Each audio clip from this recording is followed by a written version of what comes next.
everyone, welcome to Mr. Teach Film Preach, and if you're a film lover like I am, then you're in the right place. Click like down below and subscribe to my channel for more content. Comment below, what did you think of Blue Beetle, the new DC film? Today we're talking about the 2023 superhero action family film, Blue Beetle. An alien scarab chooses recent college graduate Jaime Reyes to be its symbiotic host, bestowing him with a suit of armor of advanced technology that's capable of extraordinary and unpredictable powers, thus changing his destiny forever as he becomes the Blue Beetle hero. When I first saw the trailers for this movie, I'm not gonna lie, I had no interest in watching it. I remember telling my friends, like, I don't know if I'm even gonna go see it. And then I began to hear some decent buzz about the film, and I thought, okay, now I'm gonna have to go check it out just in case it happens to be good. I was shocked at how much I actually enjoyed it. Wow. I have to say the marketing for this film was totally misleading. The trailers made it seem like it's much more of this like cheesy, quirky, sort of dumb, generic superhero film that we're just gonna kind of, you know, log that away. Thanks for that, I'll log that away. But that's not the case. I didn't experience that at all. I had a lot of fun with this movie. It was super entertaining. It actually had some well-developed characters. Like, they actually cared about writing decent characters in this movie. And thank God, because you really need to care for this family and Jaime. Sorry, my mom. Jaime? You are a superhero, cabrón.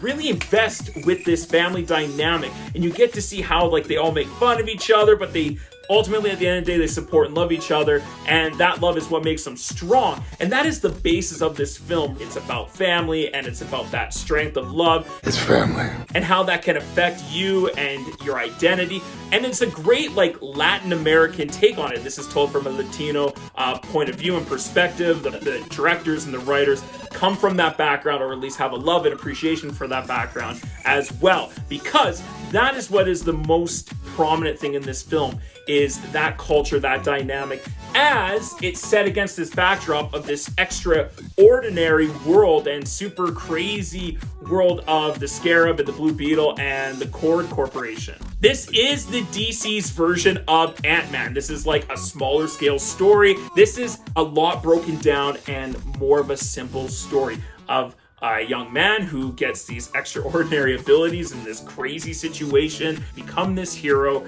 And it sounds simple, but it's executed very well. I actually thought the directing was awesome. Directed by Manuel Soto. I think I'm saying his name right. Sorry if I'm not. But I thought it was directed super well, especially for like his first big blockbuster film. Bravo, man. Bravo, Angel. Bravo. The characters of the family and Jaime felt like a really great tight-knit ensemble, and you need that for this film to work, for you as the audience member to care about this family, but also just to have those dynamic characters to make the dialogue pop and make the screen sparkle and stand out. One of those great character actors is George Lopez, who I thought was one of the best in this film, and maybe one of the best I've ever seen him do in a movie. I loved his performance in this. I'm Jenny. I'm Jenny. Hi, Jenny. Of course, like the Nana and the mom and the sister, everyone was great. And of course, the big standout in this film is Xolo, who is just fantastic as Jaime Reyes / the Blue Beetle. I thought he is awesome. I've loved him since I saw him in season 1 of Cobra Kai. But at the same time, he doesn't like overpower everyone. Everyone in this family gets kind of a moment to shine, a moment to do something cool and badass, and it is definitely an ensemble piece, which I wasn't really expecting. This movie should be seen, and it should be seen in theaters, because I thought it looked great, it sounded great, the soundtrack to this movie is awesome. It's like this really digital techno kind of sound. It reminded me a lot of Tron Legacy, the Disney film from, you know, almost 15 years ago at this point. Crazy. But it reminded me very much of that soundtrack, and I love that they used that, and it fit extremely well for the world that this story is set around. There are some great comedic moments, especially some physical comedy with like the suit taking over Jaime's body and the family reacting to it. That was really great. It's on your face! Get it out! Get it out! There are some jokes that literally fall flat. Are you telling jokes? I love jokes. Like, no one in my theater was laughing at, and myself included. Looking at the trailers, I was like, oh, the action's gonna be so CGI heavy, so ridiculous and over the top, it's not gonna be enjoyable at all. And actually, I didn't find that to be true at all. The fight scenes where Blue Beetle is actually fighting everyone, taking them down, and the technology he uses, the swords and the guns, I thought were awesome, really creative, well developed, look good on screen. Generally, the fight scenes were really well executed. They had some great backdrops, some wonderful locations, and some really cool stylistic choices that I thought worked. The story is quite simple. It's just about this scarab gets into the hands of Jaime, and the Cord Corporation is after it, played by the villain, by Susan Sarandon, who I absolutely love, and I'm so great to see her in a kind of a big Hollywood blockbuster film again. Its tone is very fun and engaging and bright and colorful and sort of techno-digital,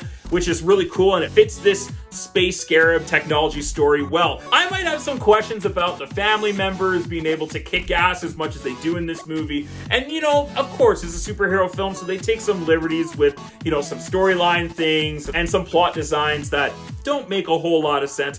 Bust it down. Nana.